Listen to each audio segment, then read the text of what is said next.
বাংলাদেশ কোরআন সুন্নাহ পরিষদ কর্তৃক আয়োজিত 2011 সালের সাহিত্য সাংস্কৃতিক প্রতিযোগিতার চূড়ান্ত পর্বের সভার সম্মানিত সভাপতি, ভাই পরিচালক ও বিজ্ঞ বিচারক মণ্ডলীর সভায় উপস্থিতি, সম্মানিত ভাই ও বোনেরা, আসসালামু আলাইকুম ওয়া রাহমাতুল্লাহি ওয়া বারাকাতুহু।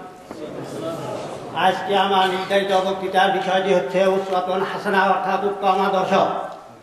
সম্মানিত প্রিয় ভাই ও বোনেরা, আল্লাহ সুবহানাহু ওয়া তাআলা এই পৃথিবীতে যা কিছু সৃষ্টি করেছেন, এই সৃষ্টির মধ্যে মানুষকে সৃষ্টির সেরা দ্বীপ হিসেবে ঘোষণা করে একান্ত অন্যায়। তার সাথে সাথে তার এই সৃষ্টির সেরা দ্বীপ শুধু নিজেই নয়, তার স্ত্রী, সন্তান, আত্মীয় স্বজন, পাড়া প্রতিবেশী কিভাবে দুনিয়াতেও কিছুকাল সুখ শান্তি ভোগ করার পর আখিরাতের অনাবিল অনন্তকাল সুখ শান্তি ভোগ করার স্থান জান্নাত নামে শ্রেষ্ঠ পুরস্কার পাওয়ার মাধ্যমে তার শ্রেষ্ঠত্ব বজায় রাখতে পারে, তার জন্য আল্লাহ সুবহানাহু ওয়া তাআলা এই পৃথিবীতে যুগে যুগে অসংখ্য নবী রাসূল পাঠিয়েছেন। আজ পর্যন্ত আল্লাহ সুবহানাহু ওয়া তাআলা মানব জাতির হেদায়েতের জন্য যতগুলো নবী রাসূল এই পৃথিবীতে পাঠিয়েছেন, তার মধ্যে হযরত মুহাম্মদ মুস্তাফা সাল্লাল্লাহু আলাইহি ওয়াসাল্লাম হচ্ছেন সর্বশেষ নবী ও রাসূল।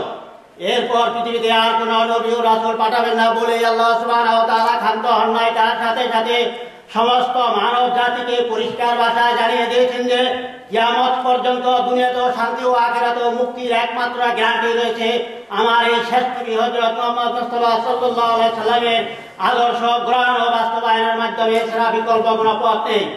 তাই আল্লাহ সুবহানাহু ওয়া তাআলা তার এই শেষ নবী হযরত মুহাম্মদ মুস্তাফা সাল্লাল্লাহু আলাইহি ওয়াসাল্লামকে উসওয়াতুন হাসানাহ হিসেবে স্বীকৃতি দিলেন। এই বলে, লাকাদ কানা লাকুম ফি রাসূলিল্লাহি উসওয়াতুন হাসানাতুন লিমান কানা ইয়ারজুল্লাহ ওয়াল ইয়াওমাল আখির ওয়া যাকারাল্লাহ কাসীরা। তোমাদের মধ্যে যারা আল্লাহ পরকাল চায় এবং আল্লাহকে বেশি বেশি স্মরণ করতে চায়, তাদের জন্য হযরত মুহাম্মদ মুস্তাফা সাল্লাল্লাহু আলাইহি ওয়াসাল্লামের চরিত্রের মধ্যে রয়েছে উত্তম আদর্শ। আল্লাহ সুবহানাহু ওয়া তাআলা বলেন, হে ইন্নাকা লাআলা খুলুকিন আযীম, হে নবী আপনি হচ্ছেন উত্তম চরিত্রের অধিকারী।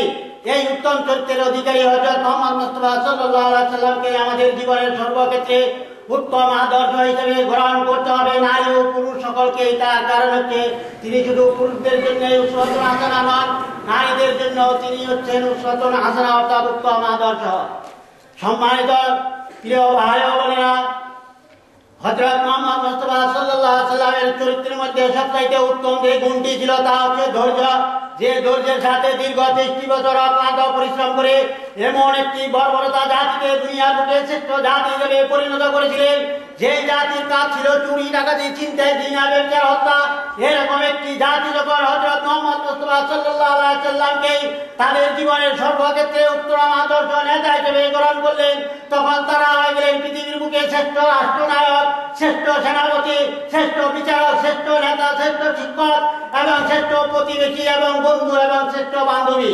প্রিয় সুধী মণ্ডলী, পৃথিবীর ইতিহাস সাক্ষী, যারা হযরত মুহাম্মদ মুস্তাফা সাল্লাল্লাহু আলাইহি ওয়াসাল্লামকে জীবনের সর্বক্ষেত্রে উত্তম আদর্শ হিসেবে গ্রহণ করেছিলেন, তারাই হয়ে গেলেন পৃথিবীর মুখে আদর্শ স্বামী, আদর্শ পিতা।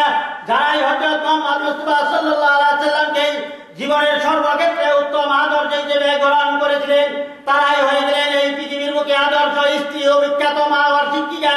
তাই আল্লাহ সুবহানাহু ওয়া তাআলা বলেন, কুল ইন কুনতুম তুহিব্বুনাল্লাহ ফাত্তাবিউনি ইউহিব্বুকুম ওয়া ইয়াগফির লাকুম যুনুবাকুম।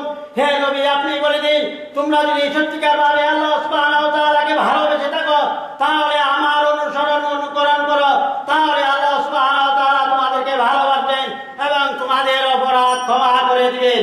আমরা যদি সত্যিকারভাবে আল্লাহ সুবহানাহু ওয়া তাআলার ভালোবাসা পেয়ে দুনিয়াতেও শান্তি ও আখিরাতেও মুক্তি পেতে চাই, তাহলে আমাদেরকে অবশ্যই হযরত মুহাম্মদ মুস্তাফা সাল্লাল্লাহু আলাইহি ওয়াসাল্লামকে জীবনের সর্বক্ষেত্রে উত্তম আদর্শ হিসেবে গ্রহণ করতে হবে, এছাড়া বিকল্প কোনো পথ নেই। তাই এই পৃথিবীর ইতিহাসে জ্বলন্ত প্রমাণ।